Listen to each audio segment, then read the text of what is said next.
מה מהזוהר הקדוש, לאדם שמניח בנים תלמידי חכמים, איזה זכות שיש לו למעלה בשמיים, איזה קבלת פנים עושים לו, שיש לו בנים תלמידי חכמים, מעלים אותו מדרגה למדרגה. זה לא רק טובה של הבנים, הטובה שלו גם כן, אישית. הוא מרוויח בדבר הזה. איך אדם צריך למסור את נפשו, לחנך בעלה בתורה.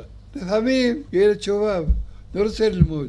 ישחד אותו, ייתן לו כסף, ייתן לו שוקולד, עד שיסכים ללמוד תורה.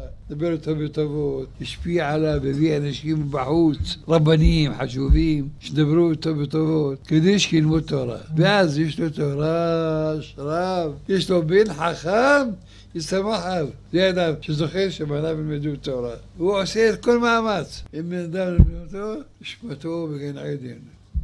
עולה מעלה מעלה. ברע מזכה הבא. לכן כל אדם יעשה מאמץ. לא ירפה. יעשה מאמץ שבניו ילכו לחיים טובים. ילכו לישיבה ויגדלו בתורה.